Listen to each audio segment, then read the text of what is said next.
Bonjour, j'espère que vous allez bien. Pour ma part, écoutez, ça va nickel. On se retrouve aujourd'hui pour une toute nouvelle vidéo qui normalement aurait dû être là la semaine dernière. Mais en fait, j'ai eu un petit souci technique qui m'a empêché de pouvoir tourner la vidéo. Donc me voilà contrainte à la filmer aujourd'hui et la reporter à une semaine. Mais voilà, je n'oublie pas, je ne redisparais pas pendant un an, je rassure tout le monde. Aujourd'hui, je voulais vous parler d'encre de verre et d'acier, qui est donc ce très joli petit bébé, qui est un très beau livre que j'ai personnellement beaucoup apprécié. Vous voyez que dalle, je viens de me rendre compte. Voilà, donc c'est ce très joli petit livre qui a été écrit par Gwendoline Claire, édité pour la version française aux éditions Lumen et qui est sorti le 3 mai 2018. Ce livre-là, il comprend 458 pages et il a été traduit par Mathilde Monti. Maintenant, nous allons parler un petit peu du prix de ce bébé, qui est de 15 € et c'est l'un des rares livres qui n'a pas subi d'inflation. Parce qu'on peut remarquer en fait au cours de ces derniers mois que avec l'inflation de tout ce qui a augmenté, les livres ont également augmenté. Mais d'encre de verre et d'acier, lui, il est à 15 € depuis 5 ans maintenant. Et il est toujours à 15 €. Donc voilà, donc honnêtement, je trouve que c'est un livre qui vaut le coup. En étant neuf à 15 € parce je le trouve personnellement pas très cher pour ce que c'est. Parce que bon, le livre, le mien, il a vécu la guerre, je l'ai transporté absolument partout. Je l'ai relu moi il y a 2 ans et j'en ai encore un très bon souvenir de ce livre-là. Mais quand je l'avais relu il y a 2 ans, j'étais à ce moment-là en stage et je l'emmenais mais partout avec moi. Et dans mon sac, il y avait, il y avait mon livre, mais il y avait aussi, j'avais un cahier, enfin j'avais 2-3 trucs pour écrire, et j'avais également ma gamelle qui était mise dedans. Donc il y avait tout dedans, il y avait ma bouteille d'eau, il y avait tout. Et lui, il était en dessous de tout ça. Donc imaginez qu'il est encore en très bon état. Je vous ferai des captures après pour vous prendre de plus près, pour que vous puissiez le voir. Parce que vraiment je l'ai transporté partout, lui et son petit frère, je les ai transportés mais partout pendant quelques mois, pendant 6 semaines, je les ai transportés partout, les deux, et franchement, ils résistent bien quoi. Moi personnellement ça fait 5 ans que je les ai, ils sont toujours très bien, ils n'ont pas particulièrement jauni, enfin je trouve pas qu'ils aient beaucoup jauni par rapport à d'autres livres. Alors je n'ai que 3 livres des éditions Lumen et je trouve qu'ils ne jaunissent pas particulièrement. Enfin, vous voyez, ils sont tous derrière. Enfin, lui, il est stocké derrière moi dans la grande bibliothèque et franchement, enfin, il n'est pas particulièrement au soleil ni rien, mais je trouve qu'il n'a pas jauni beaucoup. Il y a évidemment quelques taches de jaune ici. Enfin, vous le voyez pas, mais je ferai des zooms. Mais franchement, je trouve que ça va. Les coins, bon, ils ont morflé, mais les coins, c'est ce qui morfle le plus pour des livres ou des cahiers. Donc, je trouve que c'est normal. La couverture, honnêtement, je trouve que c'est une très bonne qualité de couverture. C'est d'ailleurs la même couverture que dans la version originale. Ça, c'est. J'ai l'impression que Lumen, ils essayent toujours de garder un peu les éditions. Enfin, la couverture originale. Mais en tout cas c'est la même, j'aime beaucoup personnellement cette couverture, je veux dire les petites coulures d'encre ici pour rappeler des éléments que l'on trouve dans le livre, ces espèces de petits fumets aussi qui fait très aquarelle, pareil ça rappelle vraiment des éléments du livre, les petits engrenages que l'on trouve ici, on en trouve là et on les trouve en bas et en haut du dos, donc vraiment vous voyez c'est... Enfin, je trouve que c'est très joli. Il y a aussi un détail, alors que de loin, on peut penser que c'est des petits traits. Et je l'ai remarqué, moi, il y a 15 jours, quand j'ai nettoyé mes bibliothèques, que ces deux petits traits que l'on voit ici et ici, ce sont des plumes de stylo plumes. Enfin, ce sont des stylos plumes. Je vous ferai pareil des zooms parce que je trouve que le détail de mettre des petits stylos plumes, c'est juste exceptionnel. Du coup, oui, je disais la couverture, elle est qualitative. Le papier, il est aussi qualitatif. Je veux dire, c'est du papier qui est épais, qui est quand même robuste.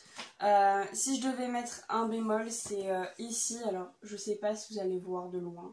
Si vous voyez pas, je vous ferai... si vous voyez pas, je vous ferai un petit capture. Non, vous voyez rien. Mais c'est que l'encre ici, donc d'encre de verre et d'acier, ça a transféré sur la partie ici. alors que ça ne devait pas transférer, mais ça se fait généralement quand l'encre n'est pas complètement sèche. C'est le seul endroit, j'allais dire, non, c'est le seul endroit qui l'a fait.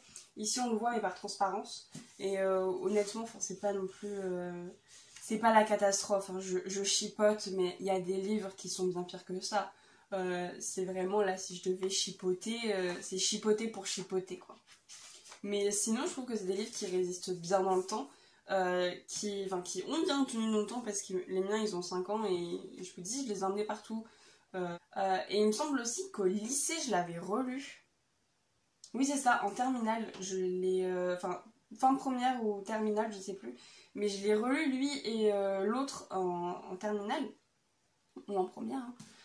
Et en fait je les avais aussi transportés dans mon sac, et mon sac c'était un bordel très soigneux à l'époque de mes livres, donc je trouve que connaissant la manière dont j'ai pu les traiter, je trouve qu'il s'en sort très bien. Honnêtement, il s'en sort très très bien. J'ai des livres qui sont dans un pire état que ça. Bon, après, j'en prends encore moins soin de ces livres-là. Mais pour vous dire vraiment que c'est des livres qui sont quand même assez qualitatifs pour avoir subi ce que je lui ai fait subir. Donc oui, je disais, donc il est à 15 € en format broché. C'est le seul format qui existe, c'est celui-ci. Donc un grand format broché. En e-book, il coûte 9,99 €. Et pour le secteur de l'occasion, je l'ai trouvé entre 1 et 15 € lui tout seul sur Leboncoin et Vinted. Et honnêtement, je trouve que ça vaut le coup, sauf ceux qui sont vendus à 15 balles. Parce que je pars du principe, moi personnellement, que le marché de l'occasion doit être moins cher que le marché neuf. Sinon, ça n'a aucun intérêt. Vraiment, je trouve que ça n'a pas d'intérêt de vendre un livre aussi cher que quand tu l'as acheté neuf. Même si tu l'as jamais lu, même si on te l'a offert et que tu l'as pas lu, etc. Je trouve que ça vaut pas particulièrement le coup. Sauf cas exceptionnel, genre par exemple pour les éditions limitées, etc. Là, pourquoi pas, mais sinon, je trouve que ça vaut pas particulièrement le coup. Et je l'ai trouvé la duologie, parce que c'est une duologie, je vous présenterai le tome 2 la semaine prochaine, entre 15 et 20 € sur Vinted, et là je peux vous dire que ça vaut bien le coup, parce que même si tu as 5 € de frais de port, ce sera toujours moins cher, parce que les deux tomes sont à 15 € neuf, donc dites-vous que c'est toujours, comment dire, ça vous fait quand même des économies, et je trouve que ça vaut le coup d'avoir les deux à 15 ou même à 20 €. Alors le genre de ce livre, c'est une fantaisie littéraire et un peu une uchronie. Alors l'uchronie, je viens d'apprendre ce que c'était, Quand j'ai écrit la vidéo, j'ai appris ce que c'était parce que j'ai vu uchronie, je me suis dit, pardon, hein? Et une uchronie, c'est une histoire inventée à partir d'un élément historique. Et c'est exactement ce qu'il y a dedans. Je vous avouerai que j'avais pas trouvé uchronie pour ce livre-là, mais pour un autre livre dont je vous parlerai un autre jour. Mais quand j'ai rédigé le script de cette vidéo, je me suis dit, mais lui, il va vraiment plus à l'uchronie que celui que j'avais vu à la base, pour le livre de base. Je me suis dit vraiment, lui, une uchronie, c'est exactement ça. Et je vous expliquerai après pourquoi. J'avais également vu science-fiction, mais non. Non, pour moi, c'est pas de la science-fiction. Parce que pour moi, de la science-fiction, c'est dans le futur. Vraiment, vraiment, pour moi, la science-fiction, c'est quelque chose qui se passe dans le futur. Et là, ça se passe dans le passé. Donc, ça ne peut pas, selon moi, être de la science-fiction. Mais écoutez, si vous trouvez que c'est de la science-fiction, écoutez, chacun trouve... Chacun fait comme il veut, quoi, on s'en fout. Sinon, Gwendoline Claire, eh bien, à la base, elle n'était pas du tout destinée à être autrice. Mais alors, pas du tout. Gwendoline Claire, en fait, elle possède un master de géophysique, qui est l'étude des mouvements de la Terre, un doctorat en mycologie, qui est l'étude des champignons, une thèse de botanique et un BA d'écologie. Alors, je ne sais pas c'est quoi le BA, c'est un diplôme américain, mais je ne sais pas vraiment quel est l'équivalent français pour nous. Donc, BA d'écologie. Donc, en gros, c'est une tête bien scientifique. Son travail scientifique a d'ailleurs fait le tour du monde. Elle a ensuite décidé de se tourner vers l'écriture. Elle a dans un premier temps écrit des nouvelles dans des revues telles que Clark's World, Asimov ou encore Fantasy and Science Fiction. Et elle a également écrit des poèmes qui ont été nommés pour le Rhysling Award, qui est un prix annuel décerné aux meilleurs poèmes dans les catégories science-fiction, fantastique et horreur. Iron and Glass, donc d'encre de verre et d'acier en version française. Et son premier roman, et maintenant elle vit en Pennsylvanie où elle cultive son jardin et élève des canards. Si elle est contente, écoutez, à écrire des bouquins, cultiver son jardin, élever des canards, elle a tout compris, elle a tout compris. Maintenant, je vais vous parler un peu de l'histoire, enfin d'abord vous faire un résumé de ce qui se passe dans ce bouquin, parce que je pense pas que vous avez envie de lire tout le livre, hein. De toute façon, c'est pas le but, hein. Mon but est de vous raconter un petit peu ce qu'il se passe dedans, pour potentiellement vous donner envie de le lire. Donc dans cet univers de ce petit bouquin, il est possible, en s'armant d'encre et de papier, de voir naître sous ses doigts des univers entiers. Pour cela, il suffit de respecter les règles très complexes et rigoureuses d'une toute nouvelle discipline nommée la scriptologie. Mais un jour, parce que c'est bien connu, hein, quand l'être humain crée quelque chose, ça couille presque tout le temps. Et bah là, ça a bien couillé aussi. Parce qu'un jour, il y a l'un des messieurs qui a inventé la scriptologie qui s'est dit que ça pourrait être cool de voir des humains naître de la plume des scriptologues. Alors, eh bien malheureusement, c'est une véritable révolution et nous avons donc deux clans dans les scriptologues, ceux qui sont contre et ceux qui sont pour.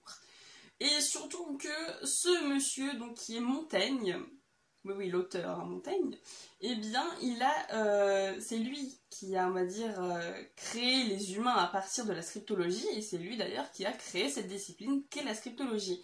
Mais lui, avant, il avait créé un territoire, donc un territoire qui est en dehors de notre univers, dans un univers parallèle au nôtre, qui s'appelle Veldana.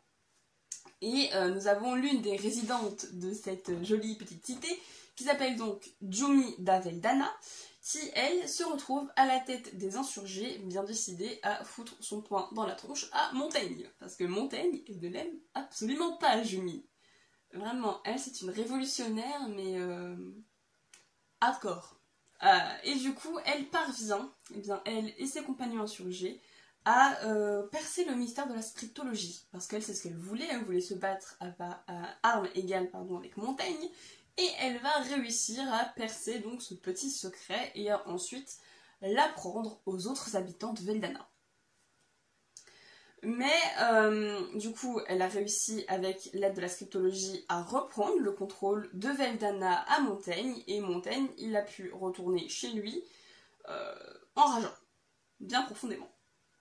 Malheureusement, parce que sinon on n'aurait pas d'histoire, hein, et bien ce petit bonheur de Jumi qui vit sa vie tranquillement en élevant sa fille, en dirigeant un territoire complètement en dehors de notre terre, et bien ça va pas durer. Parce que Jumi va se faire enlever sous les yeux d'Elsa, qui est donc sa fille. Elsa, elle a pas envie de voir sa mère disparaître du jour au lendemain, parce qu'elle doit avoir à peu près, je pense, entre 15 et 17 ans, et elle a clairement pas cette envie. Du coup, elle décide de prendre son sac et de partir à l'aventure pour suivre sa mère et ses agresseurs dans le monde réel. Alors qu'elle n'y a jamais mis les pieds. Ça pue la mauvaise idée. Mais Elsa, elle pensait que c'est une très bonne idée. Elle, dans sa tête, elle va y aller, elle va retrouver sa mère, elle va partir directement. Que tu es naïve, Elsa. Tu es très naïve, ma chérie. Donc du coup, elle a réussi donc, à rejoindre le monde réel. Mais alors, évidemment, sa mère ne se trouve pas à l'endroit où elle était parachutée. Hein. En fait, on ne sait pas où est sa mère. Et elle se retrouve parachutée à Amsterdam. Parce que sa mère, elle lui a dit un jour, si potentiellement, un jour, il m'arrive une couille, tu vas à Amsterdam et tu vas chercher un monsieur qui s'appelle Alec de Vries. Elle n'a jamais vu le monsieur Alec de Vries de sa vie, Jumi. Jumi, c'est une mauvaise idée. Enfin, la fille a une mauvaise idée, la mère a une autre mauvaise idée. Ah, mais bon. Et heureusement pour elle, hein, elle va être parachetée pas très loin de chez Alec. Et Alec, il va l'aider tranquillement. Parce qu'il va reconnaître clairement qu'à ses vêtements, elle ne vient pas du monde réel et encore moins de son époque ni rien, il reconnaît très clairement les vêtements de Veldana. Parce que lui, il y est déjà allé quelques fois, et surtout, il reconnaît un peu Jumi en Elsa. Donc c'est comme ça qu'il arrive à la reconnaître, et à lui dire « Je suis le pote à ta mère !» Je vais t'aider, Elsa. Et là-bas, donc, il a fini par... enfin, il accompagne Jumi d'Amsterdam jusqu'en Italie, dans les rues de Pise, où elle se retrouve dans un asile de fous, enfin plus précisément un asile des aliénés, qui est dirigé par l'institution secrète, l'ordre d'Archimède. En fait, l'ordre d'Archimède, c'est un ordre secret qui gère en fait les talents, donc qui gère les talents, qui gère en fait les personnes ayant des aptitudes particulières, donc dans les domaines de la scriptologie, des alchimistes et des mécaniciens. Eux, ils gèrent tout ça. Et là-bas, eh ben, Elsa, elle va leur expliquer globalement ce qui se passe, que sa mère, elle a été enlevée, etc. Et eux, ils vont se concerter. Ils vont juste se concerter dans leur coin et laisser Elsa vivre sa vie. Parce que, en fait, là-bas, on va demander à Elsa de vivre sa vie normalement, d'aller en cours, etc. Parce que l'asile de fous, eh bien, c'est un pensionnat réputé, où ils apprennent à de jeunes élèves, hein, de personnes prodiges et qui ont du coup des aptitudes dans ces domaines-là, donc dans les domaines de la scriptologie, de la mécanique et des alchimistes. Ils leur font des cours sur ces domaines pour devenir scriptologue, mécanicien et alchimiste. Je me répète beaucoup là, mais bon, vous avez compris. Et donc du coup là-bas, eh bien, elle va très vite se faire remarquer. Déjà par ses fringues, parce qu'elle n'a clairement pas les mêmes vêtements que tout le monde, hein. Et même si on essaye de lui donner des vêtements de tout le monde, elle n'en veut clairement pas. Et elle se fait vraiment remarquer par sa manière de parler, d'agir, bref, elle est clairement en décalage avec les autres jeunes de son âge, surtout qu'elle ne supporte pas les jeunes de son âge. Elsa est insupportable. Elle ne supporte personne à part sa mère et son meilleur pote, qui est Abedala. Mais je crois vraiment que c'est les seules personnes qu'elle supporte. Et là-bas, malheureusement, nous allons avoir un personnage qui s'appelle Léo, qui lui... Ah bah, il n'a pas non plus sa langue dans sa poche. Hein. Ça va être facile pour les deux. Ah, ça va être compliqué.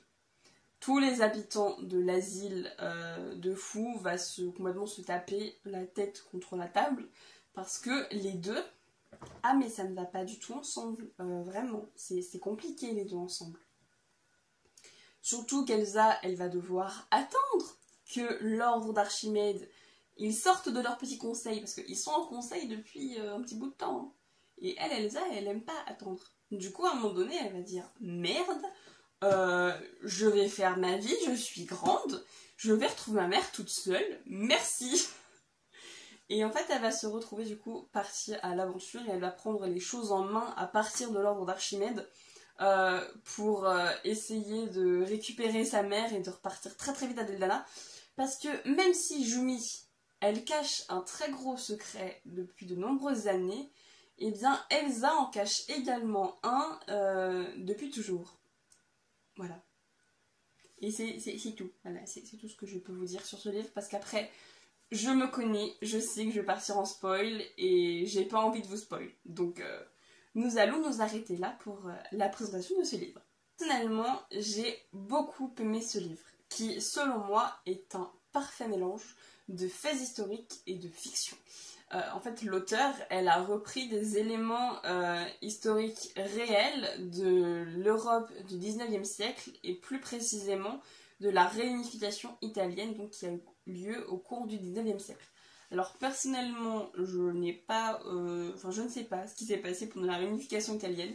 Je ne suis personnellement pas penchée dessus, mais elle le dit elle-même dans le livre, à la fin, qu'elle s'est basée sur toutes les conflits politiques, etc. sont basés uniquement sur, principalement sur les faits historiques du 19e siècle, avec notamment un personnage qui existe vraiment. Donc déjà, Montaigne a vraiment existé, mais elle s'est basée sur un autre personnage qui s'appelle Giuseppe Garibaldi et qui est dans ce livre également.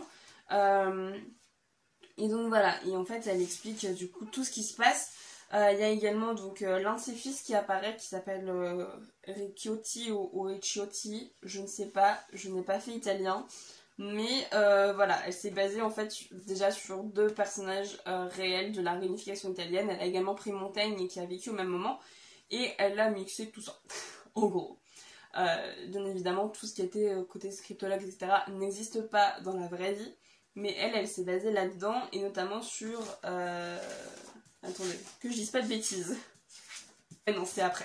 J'allais vous raconter une bêtise. Non, c'est après, je me suis trompée. Mais voilà, donc elle s'est basée sur des éléments historiques réels.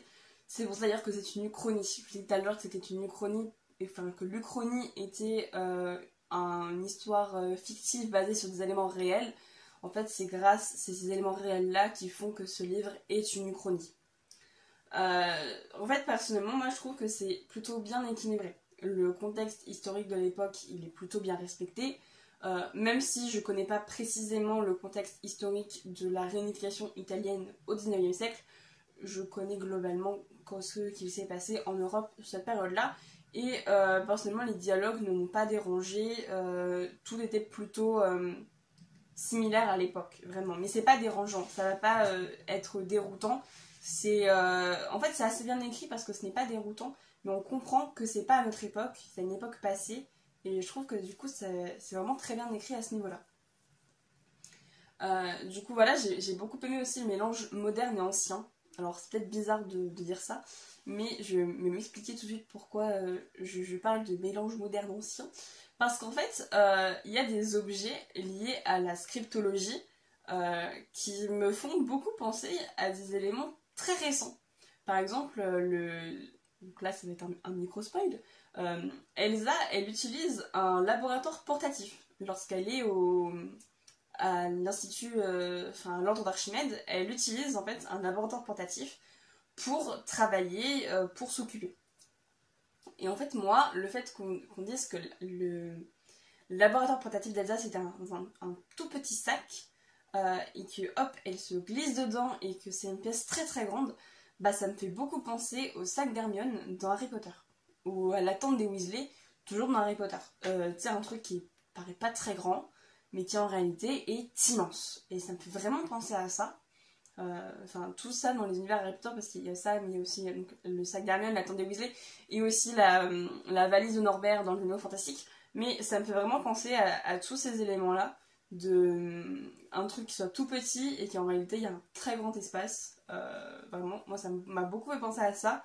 Je vois aussi beaucoup d'éléments, quand j'ai lu l'histoire, d'éléments un peu steampunk. Notamment parce qu'Elsa, lorsqu'elle arrive, les premiers mots qu'on a de Veldana, c'est qu'elle vérifie si Veldana va bien, la santé de Veldana, donc dans l'eau, la terre, etc. Avec un petit gant qu'elle a, où c'est marqué qu'il y a plein d'engrenages, plein de trucs de machin. Moi, ça me fait beaucoup penser justement aux éléments steampunk que l'on retrouve parfois.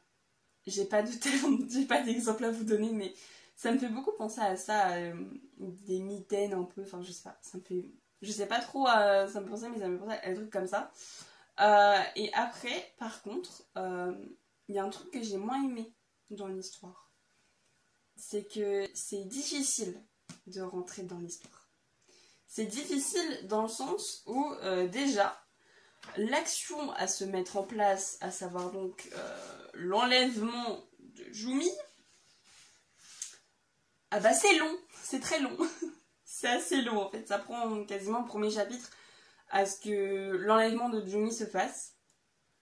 Parce que moi personnellement, je pensais en lisant la description que ça allait être assez rapide. Non, c'est assez long. Mais après, c'est long. Le premier chapitre te paraît très long, mais dans l'histoire, au final, c'est super rapide. Tu regardes l'histoire au global, tu regardes une vision d'ensemble, c'est un tout petit élément sur toute l'histoire, alors que quand t'es dedans, je trouve que c'est assez long. Mais au final, c'est pas si long que ça. Après, il y a quoi d'autre aussi que j'ai pas trop aimé? Ah oui, les termes propres à l'histoire et les termes en italien. Oui, il y a des termes en italien, notamment le terme de carbonari. Je ne sais plus trop je sais pas ce que ça veut dire carbonari en italien, mais là-dedans ce sont les bras droits de Garibaldi. ils utilisent vraiment des mots un peu particuliers. Carbonari, c'est le truc qui revient le plus. Là, j'ai Pazzarelones ou Pazzarelleone. Je ne sais pas, je ne parle pas italien. Je sais pas. Il y a aussi des trucs qui sont un peu compliqués à comprendre, genre là c'est un lieu. Mais en fait, tous les mots en italique, quasiment, sont des termes en italien. Il n'y en a pas tant que ça, mais faut comprendre ce que ça veut dire en fait. Moi au démarrage, honnêtement, carbonari, je savais pas ce que ça voulait dire. Je comprenais rien à carbonari, mais pourquoi il me parle de ça, enfin, c'est quoi ça? Et j'ai pas compris au démarrage de ce que c'était. Et c'est un petit peu plus tard que j'ai su que Carbonari, c'était les bras droits de Garibaldi. Je l'ai compris après, dans le sens, la manière de formuler la phrase. Je l'ai compris qu'après. Mais du coup, c'est un petit peu dérangeant. Il y a aussi des mots purs qui ont été inventés pour la discipline de la scriptologie. Est-ce que j'ai un exemple? J'ai pas d'exemple même du tout, mais il y a vraiment des termes très spécifiques à la scriptologie et des termes en italien qui rendent un peu l'histoire compliquée à comprendre. Après, c'est peut-être moi parce que je me bute parfois sur les termes que je comprends pas. Il y a vraiment des termes que, quand je lis le livre, des termes que je comprends pas, je vais me buter dessus à me dire mais ça veut dire quoi, ça veut dire quoi, ça veut dire quoi, ça veut dire quoi. Vous n'êtes pas comme moi, en gros, tu trouves un mot que tu connais pas, ouais bah tu zappes un peu et après tu passes et c'est après que tu comprends.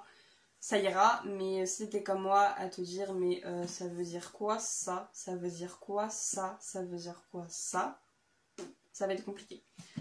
Et moi c'est le seul truc que j'ai trouvé un peu compliqué lorsque j'ai lu la première fois. Au total j'ai lu 3 fois ce livre-là, les 2 et 3e fois ça m'a pas dérangé du tout. Je passais très vite parce que j'avais compris ce que c'était et vraiment ça juste c'était compliqué pour moi pour le premier livre. Et pour à peu près la moitié du premier livre, que c'était compliqué. Après, j'ai compris que c'était pas. Que c'était des mots liés à ça et ce que ça voulait dire. Mais je l'ai compris qu'après, mais à peu près à la moitié du premier livre. Donc, c'est long. Il y a une partie du livre où tu comprends pas. Mais après, je trouve que ça va. Pareil, si tu prends l'histoire au global, si tu prends les 2 tomes, bah ça va. Et c'est uniquement moi, j'ai eu ce ressenti un peu bizarre que sur ma première lecture. Lorsque je l'ai lu les 2 et 3e fois, ça allait très bien tout seul, ça glissait comme sur des roulettes, tout allait bien, parce que je comprenais ce que je lisais, parce que j'avais déjà eu à me confronter à la difficulté avant de comprendre ce que voulaient dire ces termes-là, et que maintenant je les avais compris. Donc à partir de là, ça roulait comme sur des roulettes. Mais après moi je trouve ça dérangeant, mais c'est aussi mon propre avis de trouver cela dérangeant. Personnellement, j'ai trouvé ça dérangeant. Peut-être que vous, demain, si vous lisez ce livre-là, ça ne vous dérangera absolument pas. Ça dépend aussi bien, du ressenti de chacun et de comment est-ce que l'on fait... comment est-ce qu'on est, quoi, au final. Mais sinon, voilà, c'est un livre que j'ai beaucoup aimé. J'ai vu un truc aussi que j'aime bien. Et ça, je trouve ça vraiment génial. C'est qu'en début de chaque chapitre, nous avons soit, ici, donc je suis au chapitre 2, ici, nous avons un premier petit paragraphe. Ce premier petit paragraphe, c'est une note personnelle de Giumi d'Aveldana datant de 1886.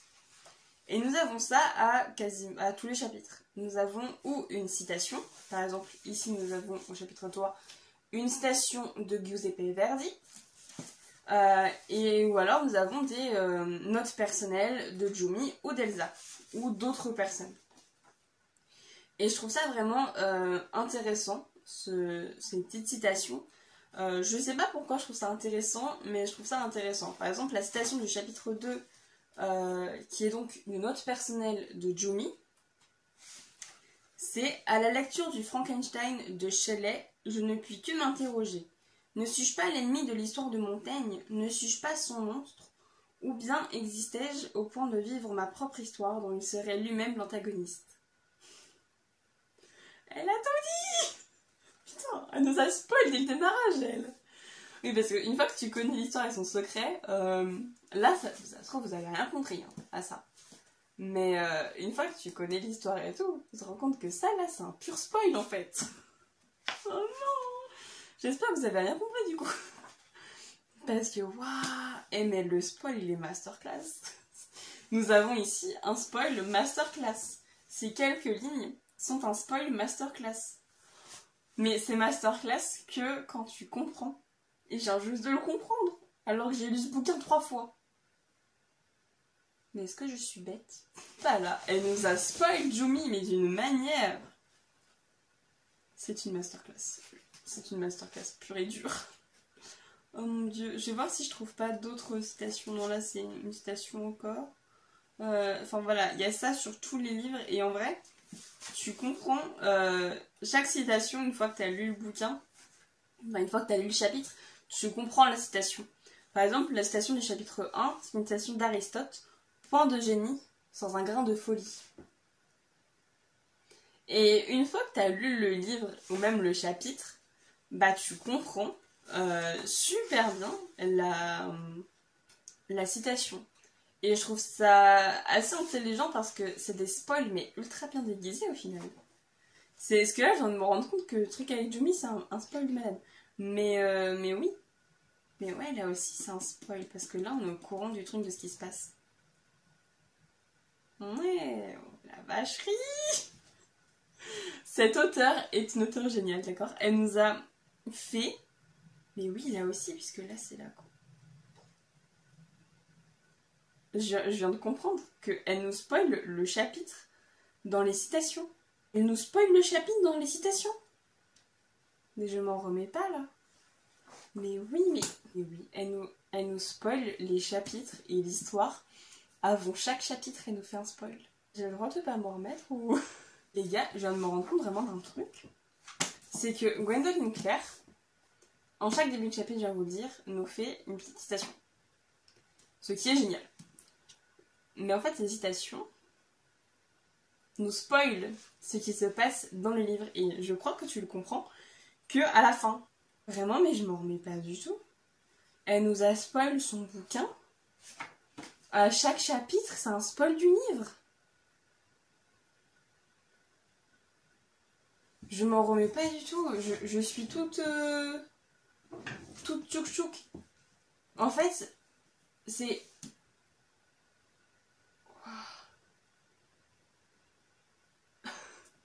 Attendez, je suis sur le cul. C'est masterclass, mais je trouve ça absolument génial de glisser des petites citations comme ça, tchouk tchouk tchouk tchouk tchouk.